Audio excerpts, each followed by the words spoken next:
Luego de las expediciones que Colón realizara a América,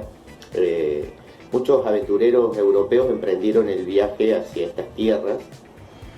y estos primeros contactos entre conquistadores y americanos y pueblos originarios americanos fueron devastadores para este último. Los territorios ocupados fueron saqueados y las poblaciones que vivían ahí quedaron sin alimento prácticamente.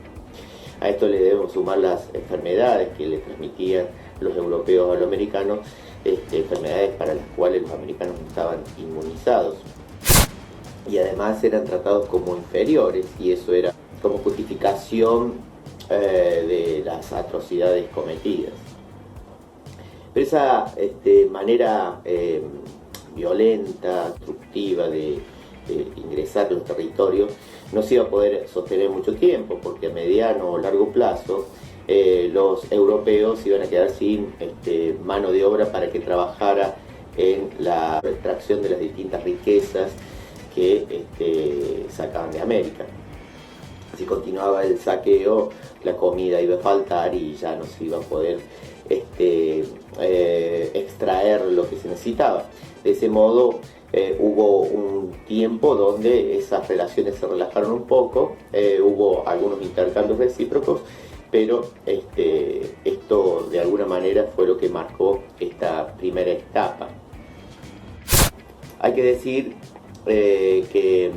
las primeras expediciones europeas al continente americano fueron llevadas adelante por navegantes, aventureros, privados. No eran milicias reales o representantes oficiales de la iglesia, sino que eran personas independientes que se lanzaban a explorar lo que ellos consideraban un nuevo territorio en búsqueda de alguna riqueza que los favoreciera personalmente.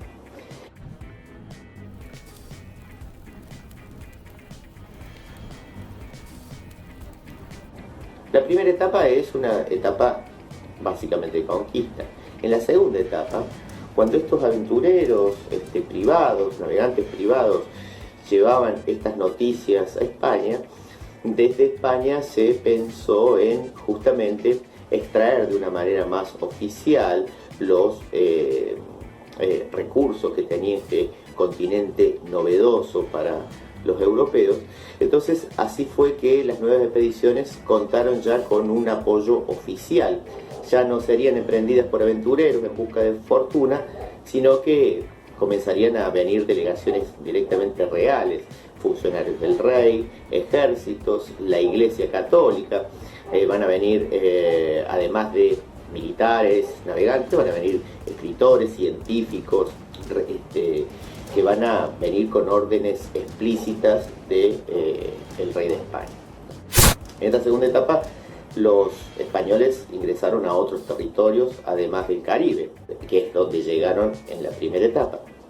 Desde el Caribe ingresaron al Valle de México, y años más tarde iniciaron un largo proceso de expediciones hacia el sur, que llegaron a la región andina dominada por los incas, a quienes derrotaron, y posteriormente los españoles fueron instalándose poco a poco en lo que es el actual territorio argentino. Entre los siglos XVI y XVII, es decir, los 1500 y los 1600, Centroamérica, México, la región andina y el centro norte, el actual territorio argentino, estaban ocupados o estaban bajo la dominación española.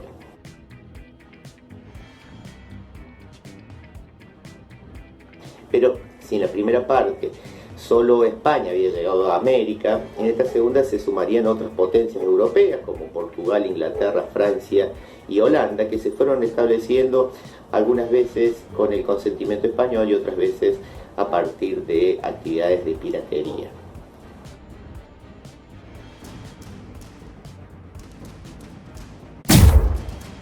En la segunda etapa también es una etapa de conquista, digamos, solo que más ampliada, pero ya la tercera etapa es una etapa que se diferencia de las anteriores porque es una etapa de colonización. En esta última etapa va a suceder la organización colonial de estos territorios, es decir, con funcionarios que van a venir de España y que van a vivir aquí y se van a establecer casi definitivamente. Los funcionarios de la iglesia, los funcionarios del rey, los ejércitos, se van a crear los virreinatos. Al principio, hasta el siglo XVIII, van a ser dos virreinatos, el de Perú y el de México, y luego se van a agregar otros como el de Nueva Granada y ya sí el virreinato del Río de la Plata, en lo que va a ser los territorios después nacionales. La autoridad máxima en América va a ser el virrey, que va a ser el delegado directo del rey.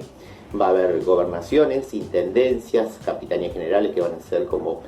virreinatos, pero de índole más militar. Los cabildos como autoridades municipales, es decir, una serie de instituciones que se dieron aquí en América, instituciones españolas para el dominio y la colonización de estas tierras. Esta nueva organización social estuvo caracterizada por una estructura muy fuerte que tenía que ver básicamente con el nacimiento. Los estratos más altos de esa organización social americana estaba obviamente, en ese estrato más alto estaban los españoles nacidos en España. ¿Por qué digo nacidos en España? Porque luego de ellos venían aquellos que, blancos, hijos de españoles, o después van a ser los nietos, van a ser denominados criollos y que van a tener un papel muy activo en lo que van a ser las revoluciones por la independencia ya en el siglo XIX. Y luego van a venir todos los grupos que, los puros, como los pueblos originarios americanos, los negros que fueron traídos para hacer trabajos, por un lado en las minas cuando se agotó la mano de obra originaria americana, y también en las plantaciones de algodón de América del Norte. Y además van a estar los mestizos, es decir, las distintas mixturas que se dieron entre blancos y pueblos originarios, blancos y negros, pueblos originarios y negros, etc. Esa estructura social se fue complejizando y en algún momento los criollos van a empezar a adquirir un poder por ser estos hijos de españoles blancos, pero nacidos aquí y muy importantes para la independencia. La pregunta que un poco está respondida es ¿para qué todo esto? ¿Para qué? Al principio se invadió América, se conquista, se dan cuenta que hay riquezas y que hay mano de obra que se puede esclavizar de algún modo, pero básicamente lo central de esta colonización, de este gran despliegue de instituciones españolas en América, tenía que ver con la extracción de riqueza y puntualmente con los metales. Ya no se trataba de promover la agricultura, ya no se trataba de conquistar nuevas tierras porque sí, sino que en aquel entonces, los inicios del comercio mundial, lo importante eran los metales preciosos, oro y plata, y por eso tanto en México como en el Perú van a estar las capitales de los principales virreinatos del dominio español en América. Estas grandes minas de oro y plata trabajaban cantidad de poblaciones originarias en condiciones infrahumanas, y esto provocó una caída demográfica que va a hacer o que se va a intentar resolver allá por el siglo XVIII. Para poner en funcionamiento toda la extracción minera, bueno, empezaron a existir otras zonas no mineras que van a contribuir con distintos productos a estas zonas mineras. Por ejemplo, en el caso del noroeste argentino, cría de mulas para el transporte de las riquezas, puntualmente en nuestra zona ya de Córdoba. Esto quiere decir que en torno a la actividad minera fueron floreciendo otras actividades que de diferente manera contribuían a la extracción minera.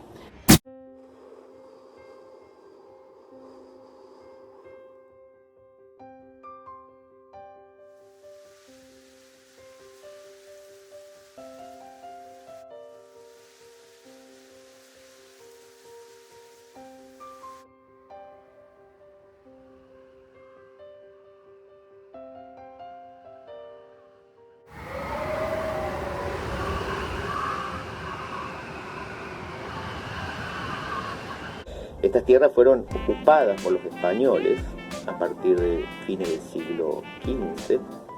y estas tierras se encontraban bajo el dominio de ese país. Como en general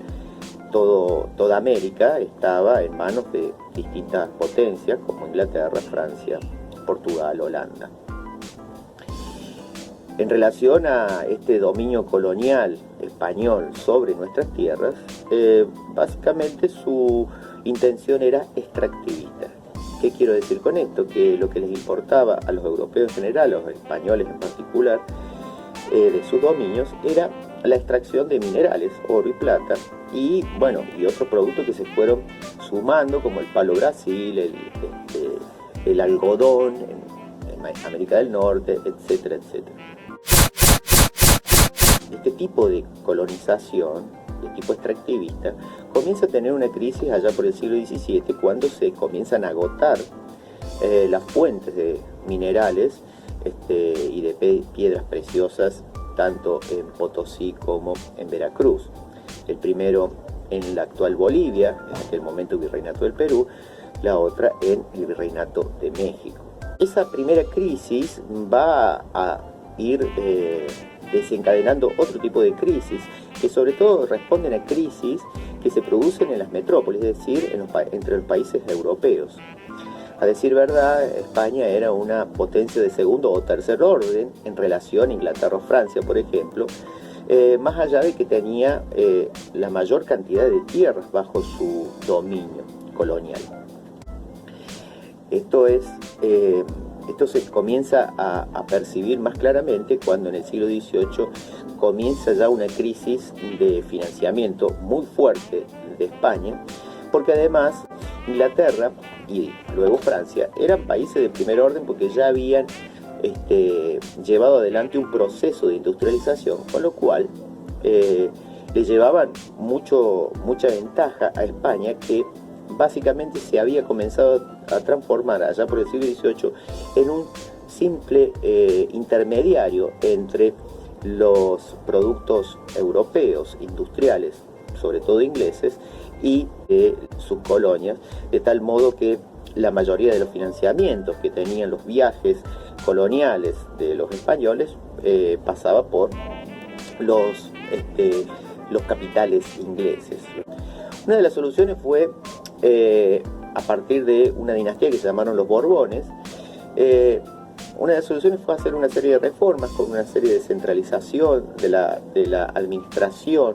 española, con una serie de restricciones, teniendo en cuenta que aquí en América se habían desarrollado un montón de regiones de manera autónoma y enfrentaban momentos de suma crisis porque España no abastecía sus colonias de lo necesario para la subsistencia. Entonces, esas reformas hicieron que llegaran nuevas autoridades españolas que reemplazaron a los que ya hacía bastante tiempo que estaban aquí, y eso generó bastante resquemores en una sociedad ampliamente dividida entre los españoles, que tenían todos los privilegios, los hijos de españoles, que van a ser llamados criollos, y que empiezan a ser desplazados de todo tipo de decisión política y económica de las colonias. Y por otro lado estaban no solamente los pueblos originarios, que habían sido devastados en las conquistas, sino también un profundo nivel de mestizaje entre blancos, pueblos originarios americanos, y también, claro, los esclavos del África que se trajeron a este continente para justamente trabajar tanto en las haciendas de algodón como también, ¿por qué no?, en las minas de plata de Potosí. En ese sentido, esas soluciones no hicieron más que exasperar y producir un fuerte conflicto en las colonias, donde los criollos comenzaron a ver la posibilidad justamente de independizarse de España, por ser un socio que de alguna manera era un escollo, un obstáculo para las relaciones que se querían tener básicamente con el poder inglés, de alguna manera, para tener libertad económica, ya que aquí existía el monopolio. ¿Qué quiere decir esto? España no dejaba que las colonias, por ejemplo, los puertos habilitados como lo fue tardíamente Buenos Aires, comerciaran con los ingleses, con lo cual existía un amplio contrabando que en realidad no hacía más que consolidar los productos ingleses, mucho más baratos, de mejor calidad, consolidarlos en los mercados americanos, con lo cual los americanos vieron como muy posible, vieron como muy provechoso poder tomar las decisiones ellos y por otro lado poder relacionarse con Inglaterra de una manera más directa. A partir de ese momento se viene desencadenando a partir de fines del siglo XVIII y comienzo del XIX hasta 1810 una serie de revoluciones, rebeliones en toda América,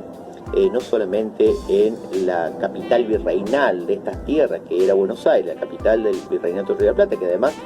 forma parte de una de las reformas de los Borbones para poder controlar no solamente los portugueses desde Brasil, sino sobre todo el contrabando. En un momento de crisis internacional interna, además de la monarquía española, donde es invadida por Francia, y en ese momento